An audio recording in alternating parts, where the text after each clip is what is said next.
1948년 12월 1일 호주 애들레이드의 소머턴 비치. 햇살이 막 떠오른 이른 아침, 부드러운 파도 소리 속에서 산책을 하던 한 시민이 해변이자 근처에 앉아있는 남성을 발견합니다. 처음에는 단지 누워 쉬는 사람이라 생각했습니다. 하지만 가까이 다가가자 그는 꿈꾸는 듯이 고요했고 움직이지 않았습니다. 그는 곧 경찰에 신고하였고 도착한 경찰은 그 남성이 이미 숨을 거둔 상태임을 확인합니다. 그러나 이 사건은 단순한 사망 사건이 아니었습니다. 그의 신원도, 죽은 이유도, 주머니 속 수수께끼 같은 암호의 의미도 아무것도 밝혀지지 않았습니다. 그리고 70년이 지난 지금까지도 사람들은 묻습니다. 그는 누구였을까요? 시신은 등받이가 없는 해변 의자에 반쯤 누운 상태였습니다. 다리는 가지런히 포개져 있었고 손은 옆구리에 가지런히 놓여 있었습니다. 얼굴에는 고통의 흔적 하나 없이 마치 조용히 잠든 사람처럼 평온해 보였습니다.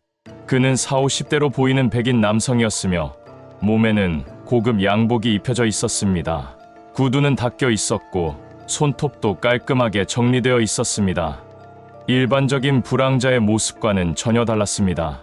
하지만 기이한 점이 드러나기 시작합니다. 옷에 부착된 라벨은 모두 제거되어 있었고 개인을 특정할 수 있는 모든 흔적이 지워져 있었습니다. 신분증도 지갑도 없었으며 지문 역시 경찰 데이터베이스 어디에도 등록되어 있지 않았습니다. 시신을 부검한 법의학자 존 버튼 박사는 그가 사망 직전 복숭아가 들어간 간단한 식사를 했다고 기록합니다. 위에는 소화가 덜 된 음식이 남아 있었고 알 수 없는 출혈 흔적도 있었습니다. 독극물 가능성도 제기되었지만 어떤 약물도 검출되지 않았습니다. 그의 죽음은 의학적으로도 설명할 수 없었고 범죄학적으로도 방향을 잡을 수 없는 미궁이었습니다. 며칠 뒤 사체 검안관이 바지 주머니 안쪽 숨겨진 이중 포켓에서 한 조각의 종이를 발견합니다. 작고 정교하게 접힌 종이에는 두 단어가 적혀 있었습니다. 템엠션. 이 단어는 고대 페르시아 시즈 오마르 하이암의 루바이아트 마지막 구절에 등장하는 말로 끝났다, 완결되었다는 뜻입니다. 이 쪽지의 출처를 추적한 경찰은 해변 인근에 세워진 차에서 같은 시집을 발견하게 됩니다.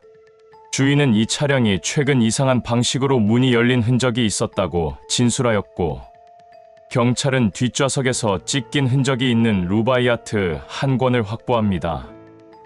그 책 안에는 전혀 예상치 못한 것이 남아 있었습니다. 5줄의 알파벳 조합, 일정한 리듬을 가진 듯한 수수께끼의 암호였습니다. 전문가들은 이 암호가 개인적인 약속, 군사적 암호 혹은 시적 상징일 가능성을 모두 고려했지만 해독은 불가능했습니다. 또한 책 안에는 한 개의 전화번호가 적혀 있었고 이는 근처에 사는 한 여성에게 연결되었습니다. 전화번호의 주인은 전직 간호사였던 조 앨리슨, 당시 결혼을 앞두고 있던 평범한 여성이었습니다. 경찰이 그녀에게 시신의 사진을 보여주는 순간 갑작스럽게 몸을 떨며 의자에 털썩 주저앉았다고 기록되어 있습니다. 그녀는 그를 모른다고 말했지만 표정은 많은 것을 말하고 있었습니다. 그녀의 과거를 조사한 경찰은 그녀가 2차 세계대전 당시 군 병원에서 근무했으며 암호 해독 훈련을 받은 적이 있다는 사실을 확인합니다. 더욱 흥미로운 점은 그녀가 과거 누군가에게 루바이아트를 선물한 적이 있다는 고백이었습니다. 하지만 그녀는 그 사람의 이름도 모습도 기억나지 않는다고 말합니다. 조 앨리스는 이후 모든 언론 인터뷰를 거절하였고 평생 이 사건에 대해 다시는 언급하지 않았습니다. 그녀가 마지막으로 남긴 건 침묵뿐이었습니다.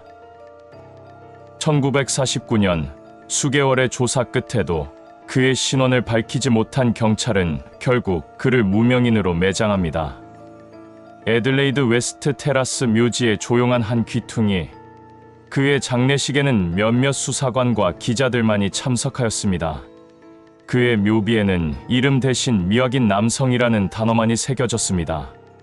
그가 생전에 누구였는지, 어디서 왔는지, 누구에게 사랑받았는지는 아무도 알지 못했습니다. 수사는 계속되었지만 실마리는 끊어졌습니다. 그의 옷에서 발견된 바느질 자국, 담배의 브랜드, 심지어 여행 가방 속의 실종류까지 조사되었지만 오히려 퍼즐 조각만 늘어날 뿐이었습니다. 모든 것이 지워져 있었습니다. 이름, 지문, 말, 심지어 죽음의 이유마저도. 누군가는 그를 냉전 시대의 스파이라고 믿었습니다. 그의 죽음은 정보 전쟁 속 어둠에 묻힌 소리 없는 전쟁의 결과라는 해석입니다.